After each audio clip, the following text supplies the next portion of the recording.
Mu guhimbaza umunsi mukuru wahariwe abavyeyi n'abana mu Burundi wahimbajwe igenekerezo rya 8 Nyakanga, ibitaro Kira bifadikanije n'ikigo co kuvura no kunonora imitsi CPKine byarateguye ikiganiro co kurabira hamwe imyimenyerezo ikwiye ku muvyeyi bibungenze eka n'uheruka kwibaruka.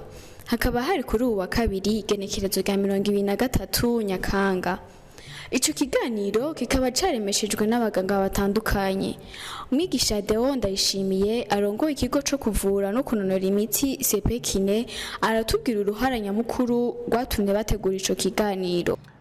Ku ruhara rwa mbere mu buryo dutegure zino nyigisho nuko ubwa mbere ni gikorwa abaganga batezwa gukora imisi yose kuko nibo bakiri uwo mukenyezi yibungenze, abakenyezi bakaheza bakagira amagara meza. Muri ico gihe rero dusanzwe dufashanya abo barwayi kugira ngo umurwayi amererwe neza mu gihe cyo kwibungenga n'inyuma yo kuvyara.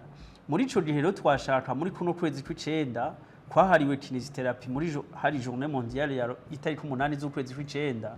Muri ico gikorwa twahisemwo gushira imbere umukenyezi yibungenze n'uheruka kuvyara kugira ngo benshi babimenye kuko hari kutabiba abantu benshi babizi.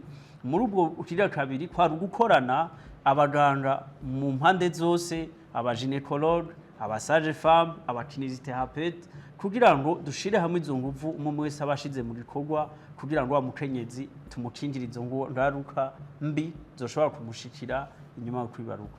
Ingaruka mbi nazo zishobora kuboneka ku muntu atagize iyo myimenyerezo zirahari. No kuvuga ko umukenyezi arashobora kuruha aruhishijwe n'ibiro vy'umwana nukuba akora yicaye cyo ugasanga ntafise inguvu zo gupusa ico novuga gupusa canke gufasha umwana kuvuka, aho umukenyezi ivyo bamufa basaba gukora asanga afise uburuhe we yari yisanganiwe.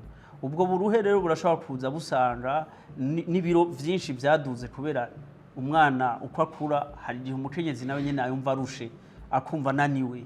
Rero muri ico gihe kinesiterapi iyo umukenyezi atayikoze hari kenshi bishika akagira za ngaruka mbi navuga zijanye no kwiterera bishobora kumanuka nkuko ashobora kutifata ku mukoyo, nkuko ashobora kugira iyo ngwara y'umugongo, amanere sciatique n'ibindi, nkuko bishobora no gushika ugasanga ico twokwita posture ingene ameze mu gihagararo aguma yunamye nk'uwibungenze kandi yaramaze kuvyara.